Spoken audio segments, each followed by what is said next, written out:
Did you know one of the most innovative songwriters of the punk and new wave era once worked as a computer programmer? That's right.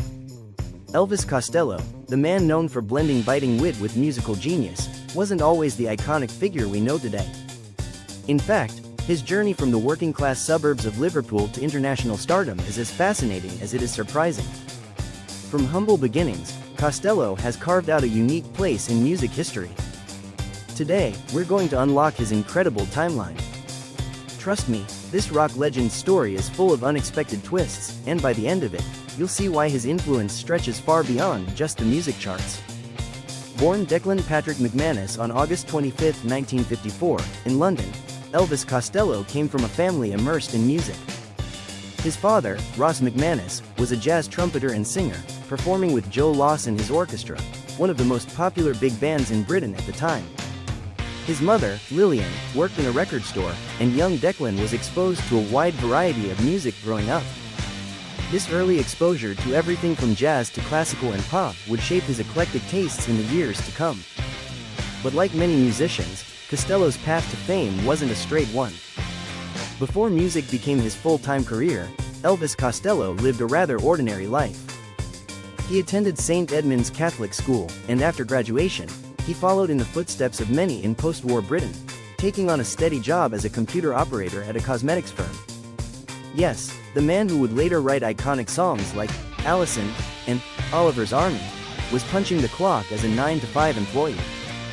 But he was living a double life. By night, he played in local pubs, crafting his own songs and playing with various bands, all while honing his songwriting skills. This period of Costello's life was full of contradictions, working a day job while his true passion for music simmered beneath the surface. In 1977, everything changed. Declan McManus adopted the stage name Elvis Costello, a combination of Elvis Presley, the king of rock and roll, and his own father's stage surname. With his iconic thick-rimmed glasses and angular features, Costello cut a striking figure on stage, but it was his music that truly made an impact. His debut album, My Aim Is True, was a sensation in the UK. The combination of punk energy, heartfelt lyrics, and sharp social commentary made him an instant standout in a crowded field of emerging artists. Songs like Allison and Watching the Detectives quickly became fan favorites, and suddenly, Costello was no longer playing small gigs in pubs. He was on his way to international stardom. With his newfound fame, Elvis wasted no time pushing his musical boundaries. In 1978, he released his second album, This Year's Model, backed by his new band, The Attractions. The album was a bold statement. It was a lean, angry record, full of biting lyrics and sharp critiques of modern society. Tracks like Pump It Up and Radio reflected Costello's frustration with the commercialization of music and the superficiality of pop culture. But despite its punk energy, Costello's talent for melody was unmistakable. He was more than just a punk artist, he was a songwriter in the truest sense of the word. His lyrics were intelligent and introspective, often tackling complex emotional themes with a sharp edge. The late 1970s and early 1980s were a time of relentless creativity for Costello. He released a string of successful albums, each one different from the last. Armed Forces, 1979, showcased his ability to blend political commentary with pop hooks, while Get Happy, 1980, leaned heavily into Motown and soul influences, featuring 20 tightly written tracks. He was a restless artist, constantly experimenting with new sounds and pushing the limits of his own musical abilities. His success wasn't just limited to the UK, either. Costello had officially broken into the US market, and his popularity was soaring on both sides of the Atlantic.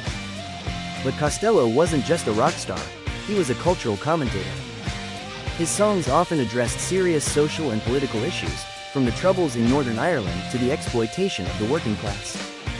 One of his most famous songs, Oliver's Army, was a biting critique of British imperialism, disguised as an upbeat pop song. Costello's ability to tackle heavy subjects with a light touch was one of his many gifts. But this period also marked some personal struggles for Costello. The pressures of fame began to take their toll, and his personal life became increasingly complicated. In 1981, Costello married his first wife, Mary Burgoyne, and the two had a son, Matthew. But the marriage was short-lived, and Costello's personal life began to unravel. His growing success only exacerbated the tension in his private life, and by the mid-1980s, Costello's relationships were strained. Professionally, though, he continued to push the envelope. In 1982, he released Imperial Bedroom, an album that showcased his growing sophistication as a songwriter. The lush orchestral arrangements and intricate melodies were a far cry from the raw energy of his earlier work, and the album was critically acclaimed. Costello was proving that he wasn't just a punk icon, he was an artist who could evolve and adapt. Throughout the 1980s, Costello continued to explore different genres. In 1986, he collaborated with Paul McCartney, writing several songs for McCartney's album, Flowers in the Dirt. This collaboration was a major milestone for Costello, who had always been influenced by the Beatles. But he didn't stop there. He began working with jazz musicians, country artists, and classical composers, proving that he could seamlessly move between genres. His album, King of America, 1986, was a reflection of his deep love for American roots music, while Spike, 1989, saw him experimenting with a wide range of styles, including folk and cabaret. By the 1990s, Elvis Costello had firmly established himself as one of the most versatile artists in the music industry.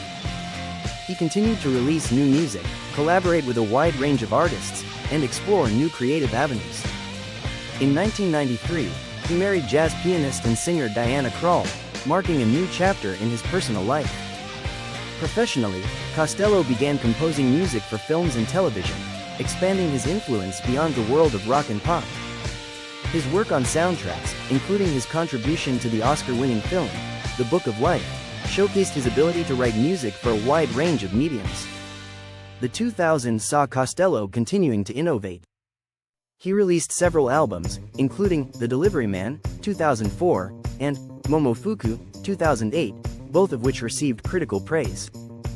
He also began to embrace new technology, releasing music through digital platforms and connecting with fans in new ways. Despite the changes in the music industry, Costello remained a relevant and vital artist. His ability to adapt to the times while staying true to his roots has been one of the keys to his longevity.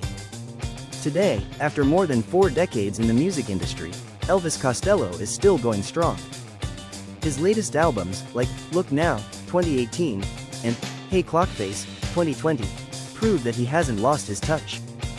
He continues to perform, write, and collaborate with artists from all genres, showing that his creativity is as boundless as ever. Costello's ability to adapt and experiment while staying true to his core as a songwriter has kept his fanbase loyal and ever-growing. So, what's your favorite Elvis Costello song or album? Drop it in the comments below.